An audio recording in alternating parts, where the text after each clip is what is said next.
ठाकुर का कुआं मुंशी प्रेमचंद की एक अत्यंत प्रसिद्ध और मार्मिक कहानी है।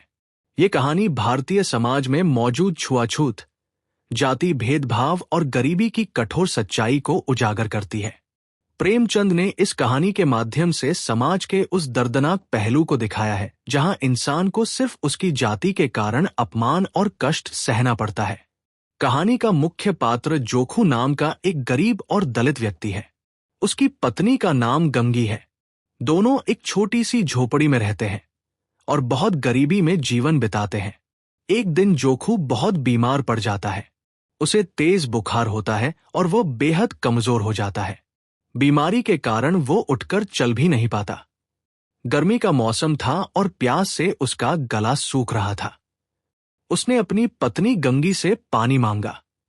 गंगी पास रखे घड़े से पानी निकालकर जोखू को देती है, लेकिन जैसे ही जोखू पानी पीने की कोशिश करता है, उसे पानी से बहुत बदबू आती है।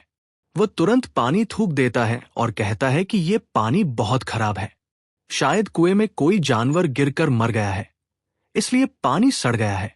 गंगी भी पानी सूंघती है और उसे भी बदबू महसूस होती है, लेकिन उनके पास दूसरा कोई विकल्प नहीं था, क्योंकि गांव में जो कुएं थे उनमें से ऊंची जाति वालों के कुएं से दलित लोगों को पानी लेने की अनुमति नहीं थी।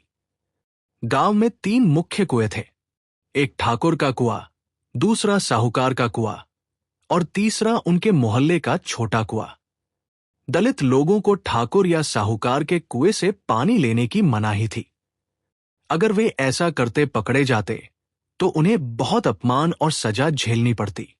गंगी के मन में चिंता होने लगी। वह सोचने लगी कि अगर जोखू को यही गंदा पानी पिलाया गया तो उसकी तबीयत और खराब हो जाएगी। जोखू ने प्यास से तड़पते हुए कहा कि चाहे जो हो, उसे साफ पानी चाहिए। गंगी के मन में एक विचार आया। उसने सोचा कि रात के अंधेरे में जाकर ठाकुर के कुएं से पानी ले आए, लेकिन यह बहुत जोखिम भरा काम था। अगर कोई उसे देख लेता तो बड़ी मुसीबत हो सकती थी। रात गहरी होने का इंतजार करते हुए गंगी के मन में कई विचार आने लगे। वह सोचने लगी कि समाज कितना अन्यायी है। वह मन ही मन सोचती है कि अगर भगवान ने सबको बनाया है तो फिर कुछ लोगों को ऊंचा और कुछ को नीचा क्यों माना जाता है। रात होने पर गांव में सन्नाटा छा गया। गंगी ने एक घड़ा उठाया और चुपचाप ठाकुर के कुएं की ओर चल पड़ी। चारों तरफ अंधेरा था और गंगी का दिल डर से धड़क रहा था। उसे डर था कि कहीं कोई देख न ले।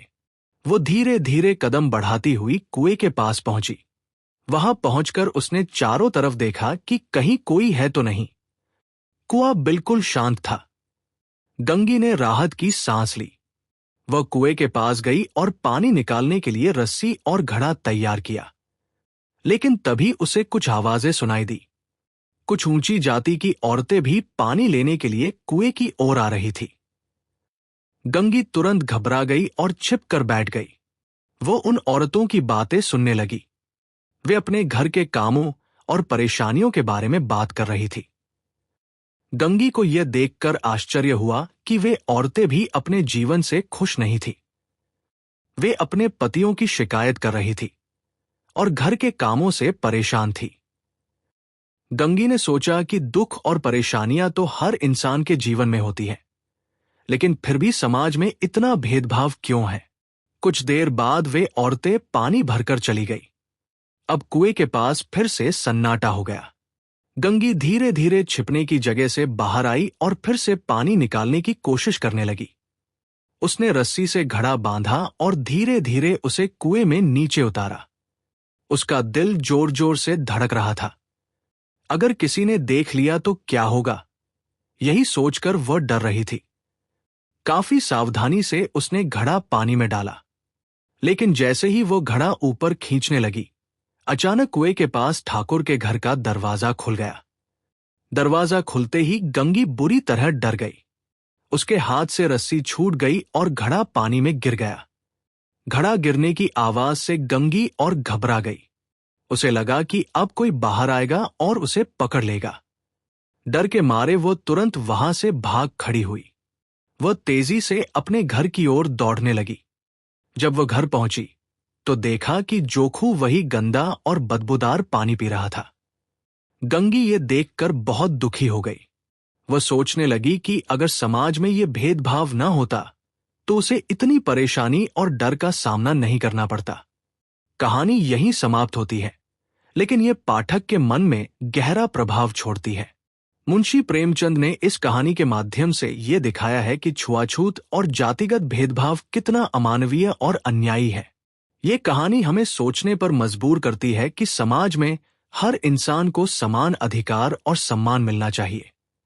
ठाकुर का कुआं केवल एक कहानी नहीं है, बल्कि यह उस समय के समाज की कठोर सच्चाई का चित्रण है।